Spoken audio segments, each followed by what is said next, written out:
Business Club de France des entrepreneurs avec Michel Picot. Bienvenue dans ce nouveau numéro du Business Club de France des entrepreneurs. Cette semaine, nous irons découvrir Tismaï, certainement l'un des tout derniers fabricants de chaussettes en France.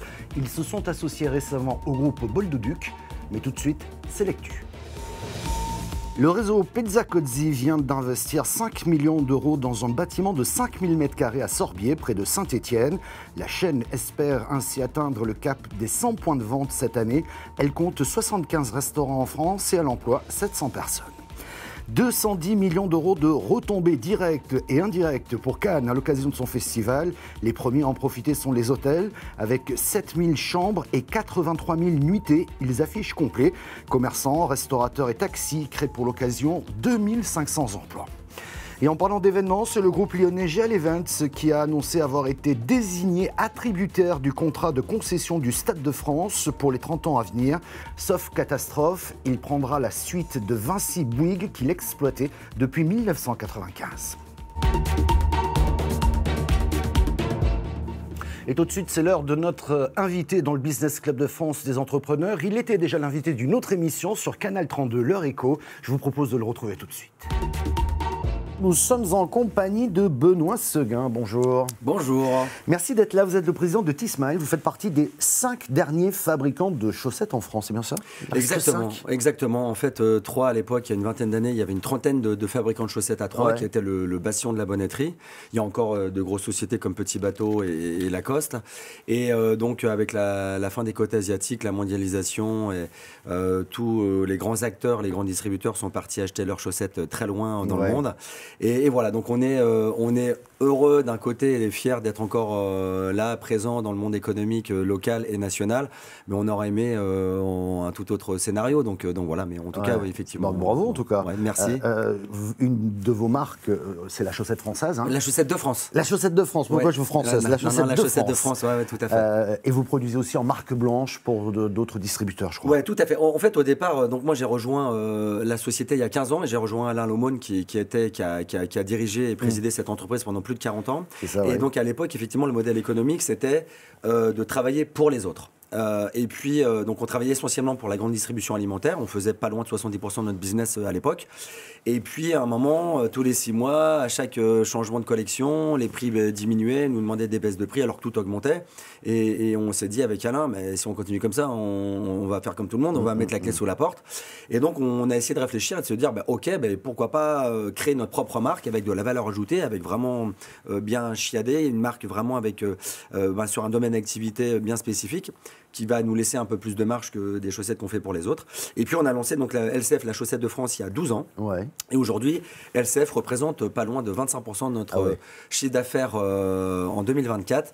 Et on espère, et l'objectif c'est que cette marque monte à entre 40 et 50% à 3-5 ans. Voilà. Voilà. Alors, qu'est-ce qui fait votre petit truc en plus, si j'ose dire? Pardon, je vais reprendre une phrase que j'ai lue dans Le Parisien il y a quelques jours. Ouais. Et Le Parisien vous dit, le truc de Tismaï, sa technique de tricotage axée sur des fils nobles, techniques ou naturels, pour des chaussettes confortables à prix compétitif et qui durent longtemps.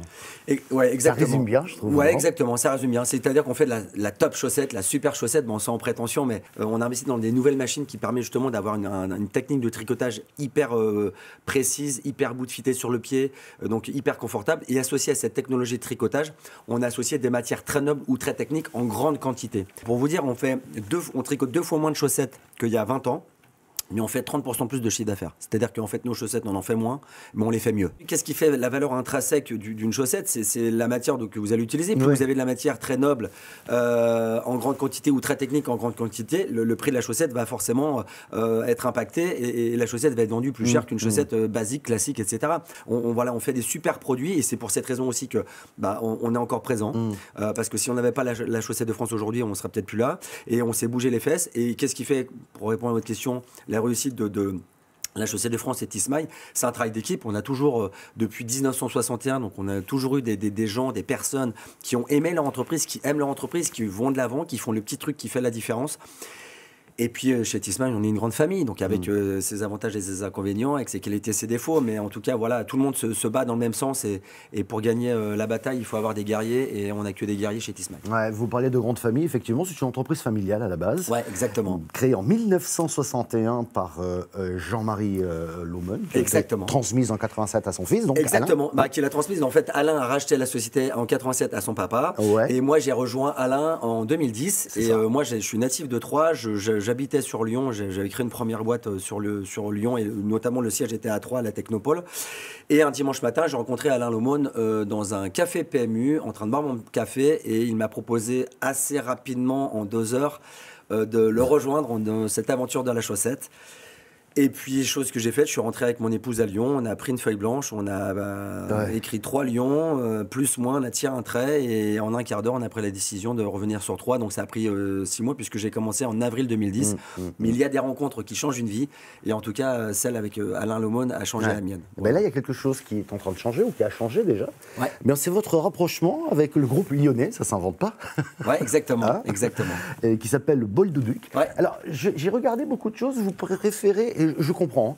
Vous préférez parler d'association de complémentarité plutôt que d'opération financière pure et simple, même si elle est là. Faut quand même pas oui, alors l'opération financière, en tout cas, oui, il y a une opération financière parce qu'ils ne sont pas rentrés au capital gratuitement. Voilà. Bien sûr. Non, mais j'entends, mais ils sont devenus majoritaires chez Tismay. Tout à fait. Alors, l'idée, c'est que moi, je n'étais pas majoritaire, on était co-gérant avec Alain à parts égales. Et l'idée, c'est que on cherchait depuis 2-3 ans un repreneur aux parts d'Alain. C'est-à-dire que moi, je ne voulais pas, d'une part, être tout seul, et d'autre part, je ne voulais pas encore m'endetter encore pendant plusieurs années. Et l'idée, c'est que le point principal, c'est que je ne voulais pas être tout seul. Donc on a cherché pendant 2-3 ans le bon format pour Alain, surtout pour les salariés de Tismay, pour la pérennité de Tismay, et surtout pour moi aussi, puisque en fait, moi, je n'ai que 45 ans et que j'ai encore quelques années à travailler. Et puis... donc pour la petite histoire, c'est que j'ai créé en 2005 une première entreprise avec Grégory Poiset qui est mon meilleur ami. Et je l'ai rencontré donc, il y a un peu plus de 20 ans à l'école supérieure de commerce d'Amiens, puisqu'on a fait l'ESC à Amiens. On a créé une première boîte donc, où le siège était à la Technopole de l'Aube. Et puis ensuite, on s'est diversifié, on a créé un établissement secondaire à Lyon. Et en fait, la marque s'appelle Facile en Fil, qui existe toujours. Et ce sont des vêtements innovants pour personnes âgées dépendantes. Donc des vêtements qui associer l'aspect esthétique d'un vêtement classique et l'aspect fonctionnel d'un vêtement médical paramédical. 5 ans après avoir créé cette entreprise, Bol de Duc, donc avec Jean-Charles Potel, a racheté cette entreprise parce qu'il voulait se diversifier. Et donc moi, au même moment, donc Grégory est devenu directeur général du groupe Bol de Duc. Et moi, j'ai rejoint Alain et j'ai racheté la moitié de l'entreprise de Tismay de la chaussette. De l'oxygène en canette pour améliorer ses performances sportives, un concept surprenant développé à Huxenier dans les Vosges. Pour l'heure, 500 canettes ont déjà été vendues en moins de 6 mois, majoritairement à des sportifs partout en France. Un reportage de Vosges TV. Des canettes qui contiennent de l'oxygène. À première vue, le concept développé à Huxenier est plutôt surprenant, mais pour son fondateur, c'est un véritable coup de boost bien différent de l'air qu'on respire au quotidien, qui contient seulement 21% d'oxygène et 78% d'azote. Dans cette canette, on va retrouver de l'oxygène pur à 96% pour en fait améliorer les performances, avoir une récupération, parce que quand on va faire du sport, on va être à 100% au début. Ensuite, on va commencer à descendre un tout petit peu au niveau du taux d'oxygène, au niveau de notre énergie. Et au lieu d'être à 80 ou à 70%, en prenant le numéro 8, on va pouvoir être à 80, 90 pour jouer plus longtemps et pouvoir performer beaucoup mieux. Une amélioration de la performance qui n'est pourtant pas assimilée à une pratique dopante. Il y a un décret qui a été réalisé en 2023 stipulant que l'oxygène par inhalation n'est pas considéré comme du dopage. Effectivement, la frontière peut être perçue comme mince, cependant le produit est naturel à 100%, ce qui fait qu'on va utiliser le produit, on va l'inhaler, mais après on va continuer de courir, on va continuer de marcher, on va continuer de faire l'activité qu'on voulait. Et l'air qu'on va respirer va remplacer l'air qu'on a ingéré. Et donc ça ne va pas modifier ni le sang, ni l'ADN, ce qui fait que ce n'est pas du coup un produit dopant. Pour autant, ces canettes ne doivent pas être utilisées en cas de problème respiratoire et ne remplacent en rien un traitement médical. Aujourd'hui, si les principaux clients sont des sportifs, cyclistes, boxeurs ou encore footballeurs, le concept attire également un tout autre public. Ça va être utilisé également par les personnes qui ont des crises d'angoisse, parce que quand on angoisse, on fait de l'hyperventilation. Et Numéroid va permettre de baisser un petit peu ce taux d'anxiété-là, pour pouvoir continuer la journée tranquillement. Et également les personnes qui font de la randonnée, parce que quand on va faire de la randonnée, on va commencer à monter, et plus on va monter en altitude, moins on a d'oxygène disponible. Il faut que je sois à peu près à 1 ou un peu plus. Si la gamme ne propose pour le moment qu'un seul format et un seul goût, la menthe, elle devrait prochainement s'étoffer avec une bouteille plus petite et différentes saveurs. Parmi les autres ambitions du fondateur, démarcher les clubs sportifs du territoire.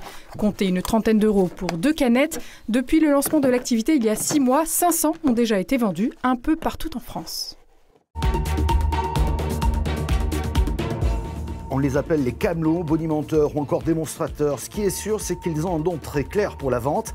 Rencontre avec plusieurs d'entre eux à la foire de Tours. Reportage surprenant de Val-de-Loire TV. Alors on a juste à prendre le linge, à le poser, à appuyer sur un bouton. Et au lieu d'avoir le fer à vapeur par-dessus comme à l'accoutumée, on a la vapeur qui arrive par en dessous. Donc d'une plus grande surface et sans faux plis. On a juste à tendre le linge et à faire coulisser. Sur les stands de la Grande Halle, il n'est pas rare de croiser des vendeurs en pleine démonstration de leurs produits. Ils sont une vingtaine, on les retrouve principalement dans la section des produits ménagers ou de beauté. Sur ce stand d'accessoires de coiffure, on fait le brushing des clientes et la technique fait ses preuves. Ça permet, comme ils voient la démo, ils voient le résultat, du coup, ça permet ça fait un effet, quoi. Très convaincue parce que dans le sens où j'ai un problème au bras aussi, donc je ne peux pas trop avec brosse et séchoir me faire mon brushing. Donc avec ce système qui ne prend que la main droite, je vais pouvoir me coiffer normalement, donc c'est très bien. Et Claudette n'est pas la seule à se laisser tenter. Certains démonstrateurs parviennent à attirer les foules grâce à un discours bien rodé et des arguments infaillibles. Quand la machine elle est dans le vide, elle fait marche arrière. Devant vous un miroir, moi je pense de suite paroi de douche, tartée de calcaire. La cerise sur le gâteau, on va passer des joints de carrelage. J'essaye surtout, si vous avez vu, de le remettre en main et je préfère qu'ils le fassent eux-mêmes. Comme ça, ils voient qu'il n'y a pas de loup, parce que souvent, ils se posent certaines questions. Là, ici, on positionne l'appareil, on le maintient. Il arrête de clignoter, on rappuie. Ça se fait tout seul.